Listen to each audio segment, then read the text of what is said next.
BJP अशी लढत आहे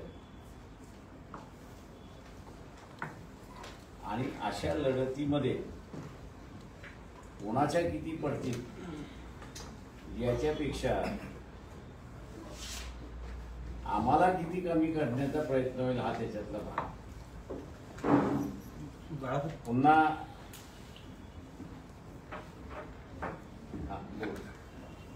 तुम्ही म्हणता की तुमची लढत भाजपसोबत होईल, म्हणजे महाविकास आघाडीची महाराष्ट्रात ताकद नाही असा याचा अर्थ समजायचा। एक लक्षात आपण ठेवलं पाहिजे,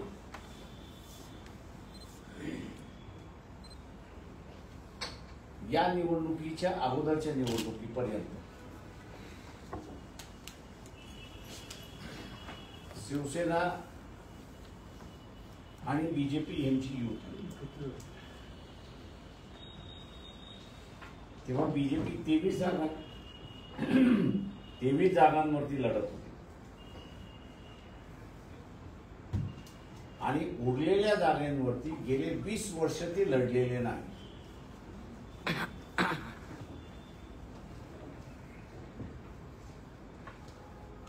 दुसरं असं आहे की काँग्रेस आणि एनसीपी हे सुद्धा 2004 पासून एकत्र लढतायत अशी परिस्थिती आहे।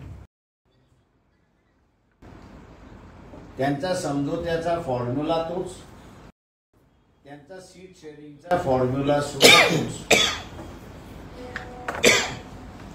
त्याच्यामुळे ज्या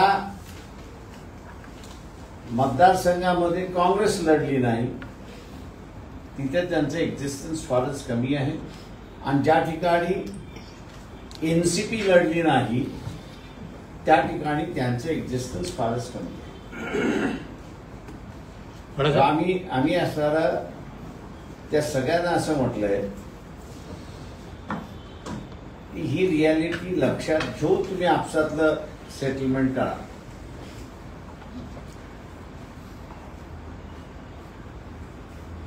बाळासाहेब, एकंदरीत परिस्थिती पाहता असं वाटते का की तुमचं त्यांच्याशी जमेल असं?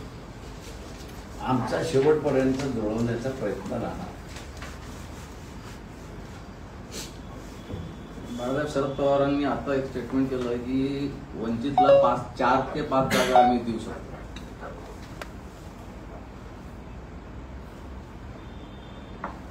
अजून आम्हाला कळवण्यात आलेलं नाही। माझ्या बाजूलाच असताना डॉक्टर धैर्यवान पुणकर बसलेले तिथे वाटाघाटी चालतात आणि त्यांच्यामुळे संपर्कात आहे।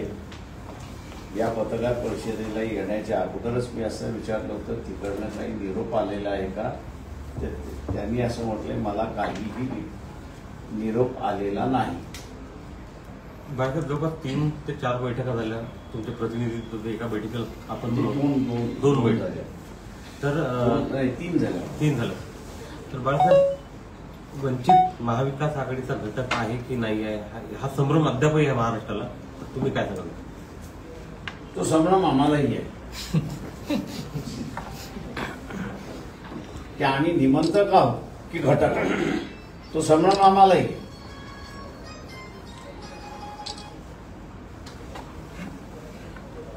शेवपूर मताचा बाळासाहेब अजून विश्वास बसत नाही, ही गोष्ट महत्वाची आहे। शेवपूर वोटर विश्वास बसत नाही जोपर्यंत तुम्ही, मी म्हणूनच म्हणालो की सेक्युलर मतदाराला विश्वासासाठी घेण्यासाठी मला जे पाऊल सुचलं ते आम्ही सांगितलं, याच्यापेक्षा दुसरं पाऊल असू शकतं।